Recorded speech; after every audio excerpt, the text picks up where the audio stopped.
آپ چونکہ ایک حدیث پڑھنا چاہ رہے تھے، وہ پہلی حدیث جو امام بخاری کی ہے اس کو 5 روایتوں پہ مشتمل ہے، جو اس میں سے 3 روایتیں 2 میں نے کل پڑھی تھی، آج ایک پڑھی ہے۔ اگر اس میں آپ شامل کر کے 5 پوری کرتے ہیں تو ٹھیک ہے، اگر پہلے سے واپس آتے ہیں تو چونکہ آپ اس میں تفسیر بیان کریں گے تو وہ ہمارے لیے باعث سعادت رہے گی انشاءاللہ تعالی۔ تو جو مائک آپ کے پاس، شکریہ۔ جی وہ میں کیونکہ اس 40 حدیث کا ہم وہ کریں گے تو اس کا تسلسل کے ساتھ اس کو آگے لے کر جائیں گے۔ تو پہلے حدیث ہے، نحمد و نصلی علی رسول الکریم، اما بعد، عن امیر المؤمنین ابی حفص عمر بن الخطاب رضی اللہ عنہ قال سمعت رسول اللہ صلی اللہ علیہ وسلم يقول انما الاعمال بالنیات وانما لكل امرئ ما نوى فمن كانت هجرته الى الله ورسوله فهجرته الى الله ورسوله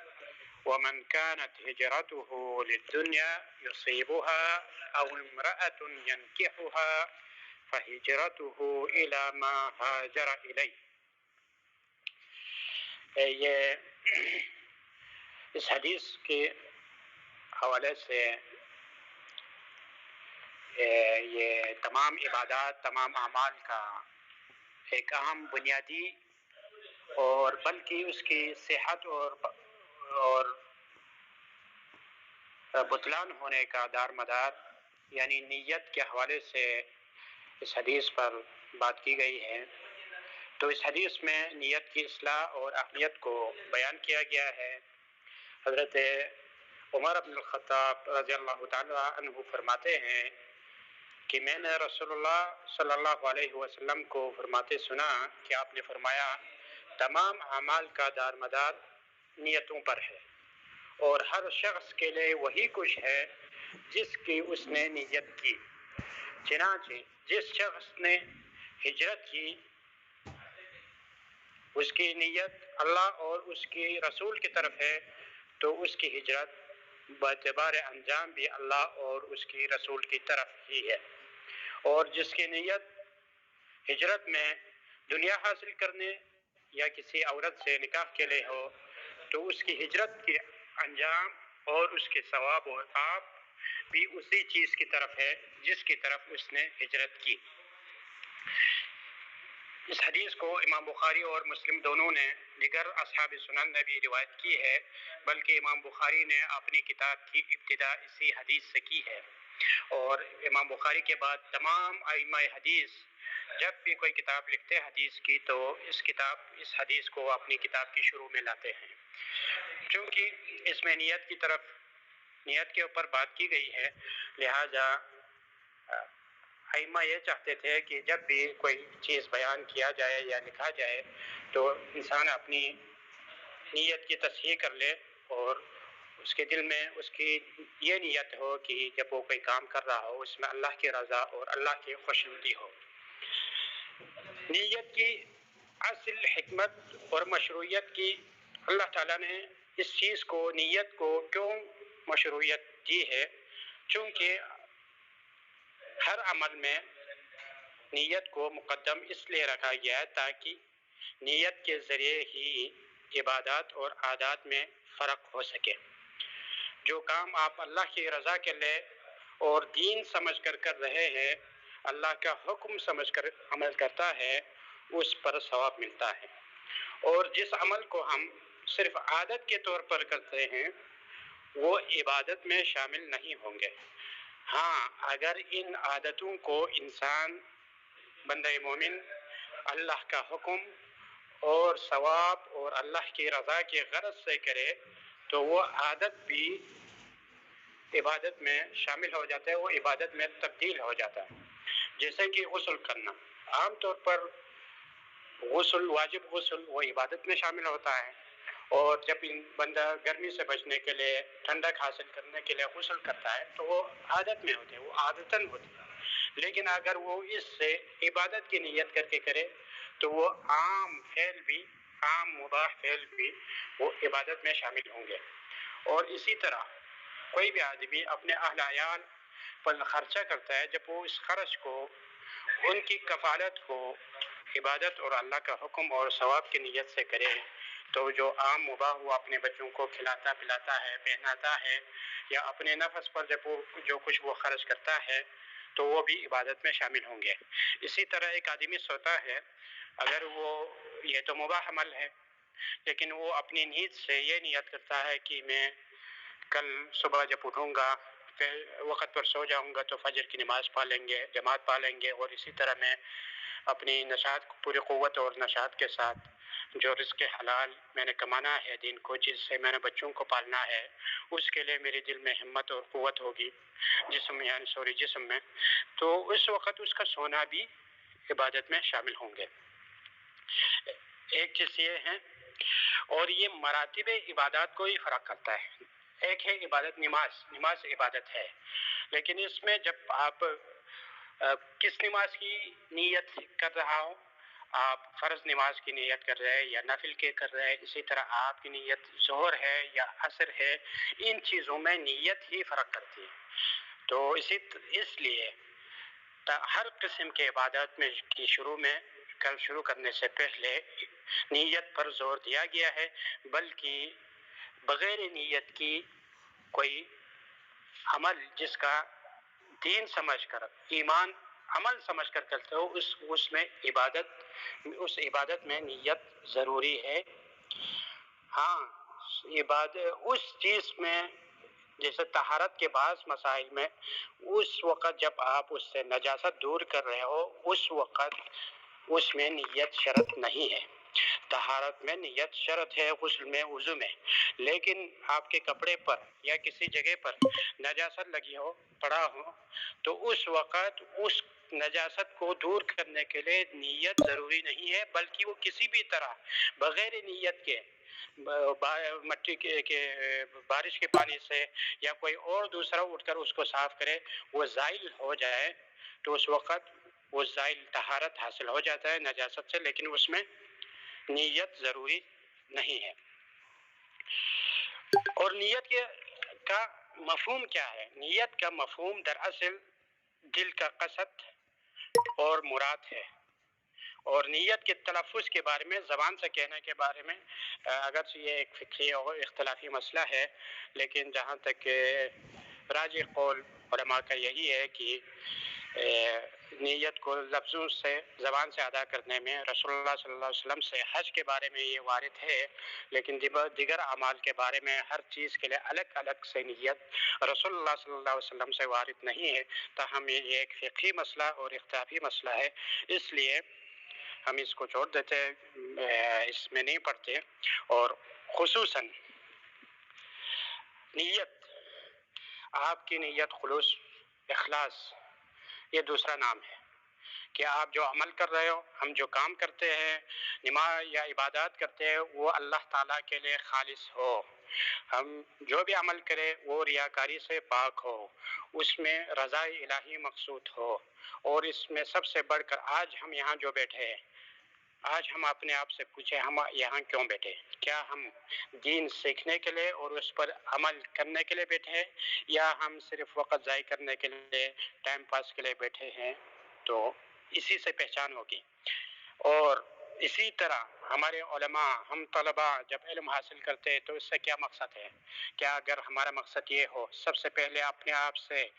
جہل ختم کر کے، جہل کو رفع کر کے ہم دین کو سیکھیں اور اس پر عمل کریں، اور اس کے بعد اس علم کو لوگوں تک پہنچائے، عمل مقصود ہو، حق کا بیان مقصود ہو، تب یہ عمل نافع، علم نافع ہوگا آپ کی نیت کے مطابق۔ اگر علم سے یہ مقصود ہو کسی پر فتح حاصل کرنا، کسی کو زیر کرنا، کسی کو نیچے دکھانا، تو وہ علم بھی فتنہ ہوگا۔ اور اسی طرح کوئی اگر نمازوں کی پابندی کرتا ہے، صدقہ خیرات دیتا ہے، جہاد کرتا ہے، اور اس کی نیت میں یہ ہو لوگ میری تعریف کریں، مجھے مجاہد کہیں، مجھے عالم و خطیب کہیں، مجھے جو نا بہت بڑا سخی کے طور پر میں مشہور ہوں، تو یہ عمل اس کے لیے کل قیامت کو عذاب کا باعث بنیں گے۔ بلکہ ایک حدیث میں آیا ہے کہ جہنم کے ایندھن وہ 3 لوگ بنیں گے، ایک عالم ہوگا، ایک قاری ہوگا، عالم اور قاری، ایک مجاہد ہوگا، وہ عالم جس نے زندگی بھر علم حاصل کی، لوگوں کو سکھلایا پڑھایا، قاری اس نے قرآن حفظ کی، یاد کی، لوگوں کو پڑھایا سنایا، اور وہ مجاہد جس نے اسلام کے لیے اپنی جان تک قربان کیے، وہ مالدار آدمی جس نے اپنا مال ہر وقت مسکینوں غریبوں کی مدد میں اور اسلام کی مدد میں خرچ کی، لیکن ان تینوں کا نیت صرف شہرت تھا، دنیا میں واہ واہ تھا، تو اللہ تبارک و تعالیٰ ان تینوں کے ذریعے ان تینوں کو جہنم کا ایندھن بنائیں گے۔ حضرت ابو ہریرہ جب اس حدیث کو بیان فرماتے تھے تو آپ کے اوپر غشی طاری ہوتے تھے، کیونکہ ایک عالم کو، ایک قاری عالم کو، ایک مجاہد کو جس نے اپنی جان اللہ کی راہ میں قربان کی، اور ایک مالدار آدمی کو جس نے اپنا سب کچھ لوٹا دیا، لیکن ان سب کا مقصد ریاکاری تھی، اور انہوں نے دکھلاوے کے لیے یہ سب کچھ کیا تھا۔ لہٰذا اللہ تعالیٰ ان سب کو سب سے پہلے جہنم میں ڈال کر، جہنم میں مخلوق انسان کو ڈالنے کی ابتدا انہی سے کریں گے، جہنم کے اندر انہی کو بنایا جائے گا۔ اسی لیے ہمارے ہاں جو ایک چیز ہمارے بر صغیر میں رائج ہے، یہ مناظروں کا عمل بھی۔ اگر ہم مناظرے کے ذریعے کسی کو زیر کرنا، کسی کو میں نے فلان جگہ پر شکست دی، اگر مقصود یہ ہے تو یہ بھی ریاکاری میں ہی آتا ہے۔ اگر اس کا مقصود یہ ہو حق کو اور سچ کو صحیح ثابت کرنا، دلائل کے ذریعے خود کو اور دوسرے کو حق کی طرف بلانا مقصود ہے، تو یہ عمل ٹھیک ہے۔ لیکن صرف یہ بتلانا مقصود ہو کہ اس کو ذلیل کیا، اس کو میں نے زیر کیا، اس کو میں نے اپنی علمیت اور ذہانت اور فصاحت و بلاغت کے ذریعے میں نے اس سے فتح حاصل کی، تو یہ عمل نہیں ہے، یہ علم نہیں ہے، بلکہ یہ ریاکاری ہے۔ لہٰذا ہمیں ان چیزوں سے بچنا چاہیے اور اپنے نیتوں بار بار اس کا مراجعہ کر کے اپنے دلوں کو ٹھیک کرنا چاہیے، نیتوں کی طرف توجہ دینا چاہیے، نیتوں کو صاف رکھنا چاہیے، اور ہمیشہ اللہ تعالیٰ سے اپنی نیتوں کی اخلاص اور صفائی کے لیے دعا کرنی چاہیے۔ اور آخر میں یہ کہنا چاہتا ہوں کہ کون مخلص ہے؟ انسان اپنی نفس سے پہچان لیتا ہے کہ میں اخلاص پر ہوں یا نہیں ہوں، کیا میں اپنے عمل میں مخلص ہے یا نہیں ہے۔ اس کی کئی ایک علامات ہے، ان میں سے صرف 2 علامات ذکر کرتا ہوں۔ ایک یہ ہے کہ انسان جب لوگوں کے سامنے ہو تو ہر کوئی نیک عمل کرتا ہے، ہر کوئی سچ بولنے کی کوشش کرتا ہے، ہر کوئی اپنے آپ کو نیک اور متقی دکھاتا ہے، لیکن اگر مخلص ہے، مخلص آدمی جب خلوت میں بھی ہوتا ہے تب بھی وہ نیک عمل کرتا ہے، تب بھی وہ اللہ کے احکامات کے اوپر مکمل عمل پیرا ہوتے ہیں، تب بھی وہ اللہ کا خوف کھاتا ہے۔ اگر آدمی جب لوگوں کے سامنے ہو کچھ اور کرتا ہو، جب خلوت میں ہو کچھ اور کرتا ہو، تو سمجھ لے کہ وہ مخلص نہیں ہے۔ تو ہاں، اور دوسرا جو نشانی ہے، دوسری علامت ہے، وہ یہ ہے کہ وہ لوگوں کی تعریف سن کر اپنے عمل کو جاری رکھتا ہے، مذمت کو سن کر وہ عمل کو چھوڑ دیتا ہے۔ اگر یہ ہے تو دیکھنا کہ آدمی مخلص نہیں ہے۔ اگر اس کو لوگوں کی مدح سرائی اور مذمت کا کوئی پرواہ نہیں ہے، وہ اپنے عمل کو صرف اللہ کی رضا اور اللہ کی خوشنودی حاصل کرنے کے لیے اپنے عمل کو جاری و ساری رکھتا ہے، تو یہ بندہ مخلص ہے، وہ اپنے عمل کو صرف اللہ کے لیے کرتا ہے۔ لہذا اخلاص کے لیے اپنے آپ کیا ہم مخلص ہے نہیں ہے پہچاننے کے لیے ہمیں ہر ایک کو اپنی گریبان ٹٹولنا ہوگا، ہر ایک کو دیکھنا ہوگا، کیا میری خلوت اور ضرورت کے معمولات ایک جیسے ہیں، کیا میں لوگوں کی ثنا اور ستائش کا طالب ہے یا نہیں ہے۔ تو ان دونوں سے ہم اپنے عمل کو ہی پہچان لیں گے۔ اور اس کے ساتھ ساتھ میں ایک چیز بیان کرنا چاہتا ہوں، کیونکہ آپ نے حدیث کا سلسلہ شروع کیا ہے، حدیث کو پڑھنا کیوں ضروری ہے۔ قرآن مجید نے ہمیں اصول دیے، احکامات دیے۔ سیرت نبوی میں رسول اللہ صلی اللہ علیہ وسلم کی زندگی کا مختلف پہلو علمی طور پر ہمارے سامنے آتے ہیں، آپ کی جنگوں کے حوالے سے، نماز کے حوالے سے، صوم و صلات کے حوالے سے، لیکن حدیث ہمیں عملی طور پر ان احکامات پہ کس طرح عمل کرنا ہے، اور رسول اللہ صلی اللہ علیہ وسلم نے ان احکامات پر، چھوٹے چھوٹے معاملات پر کس طرح آپ نے عمل کر کے دکھلایا ہے، یہ حدیث کا نام ہے۔ حدیث آپ کے قول و فعل اور اقرار کا نام ہے، اور محدثین نے ان ایک ایک حدیث کی چھان پٹک کر کے محفوظ انداز میں بالکل پاک و صاف شفاف انداز میں انہیں قلم بند کر کے ہم تک پہنچایا ہے، اور جو حدیث آج بیان کیا ہے وہ ہے حدیث مرفوع۔ حدیث مرفوع اس حدیث کو کہا جاتا ہے جس کی سند ہمارے پیارے رسول حضرت محمد رسول اللہ صلی اللہ علیہ وسلم تک پہنچتی ہے، اسے حدیث مرفوع کہا جاتا ہے۔ لہذا جس طرح ہمیں قرآن پڑھنا چاہیے، قرآن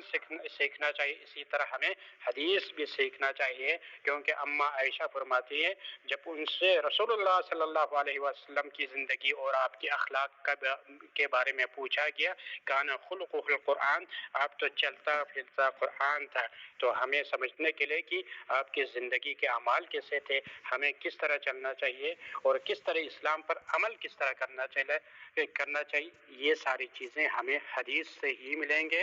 اور حدیث سے محبت اللہ کے رسول سے محبت ہے، اللہ کے رسول سے محبت اللہ سے محبت ہے، قرآن سے محبت اللہ اور رسول سے محبت ہے،